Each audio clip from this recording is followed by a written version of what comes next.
Vignesh auto work shop Chinnamanur. இன்றைக்கி இந்த வீடியோவில் எதை பற்றி பார்க்க போகிறோம்னா, கிரவுண்டில் வர ரிவர்ஸ் லிவர் அதில் காடி ஆண்டு வச்சு அதில் ஒரு கனமான வாசரை வச்சு வெல்ட் அடிக்க போகிறோம்.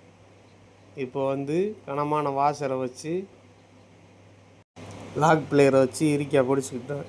இப்போ ஆர்க் வெல்ட்டில் வாசரை சுற்றி வெல்ட் அடிக்க போகிறோம்.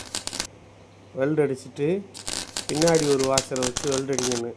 2 வாசரை வச்சு வெல்ட் அடிச்சுட்டு அதில் ஸ்ப்ரிங் இதுகளெல்லாம் கேபிளெல்லாம் தீ பிடிச்சிடாமல் இருக்கிறதுக்காண்டி பாதுகாப்பாக வெல்ட் அடிக்கணும். வெல்ட் அடிச்சதுக்கு பிறகு ஆயில் போசை எல்லாம் இருக்க இடத்துல தீ பிடிக்குது பார்த்தீங்களா? அதை பாதுகாப்பாக வெல்ட் அடிக்கணும். வெல்ட் அடித்ததுக்கு பிறகு 2வது வாசரையும் வெல்ட் அடிச்சுக்கிருக்கோம் பார்த்தீங்களா? 2வது வாசரையும் நல்லா ஸ்ட்ராங்காக சுற்றி வெல்ட் அடிச்சுக்கிறோங்க. இல்லைன்னா வாசர் திருப்பி பிடிங்கிருச்சுன்னா ரிவர்ஸ் கீர் விழுகாது. ரிவர்ஸ் கீர் முக்கியமானது. அதை வெல்ட் அடிச்சுக்கிறோங்க, இல்லைன்னா ரிவர்ஸ் விழுகாது. இரவு நேரங்களில் வெல்டிங்கை பயன்படுத்தும் போது பாதுகாப்பாக கண்ணாடியை பயன்படுத்த வேண்டும்.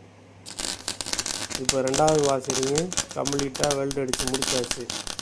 அடுத்து ரிவர்ஸ் அவுட்ரு செட்டை புதுசை வாங்கி மாட்டிட்டு 8ஆம் நம்பர் கட்டினப்பில் டைட் வைக்க போகிறோம்.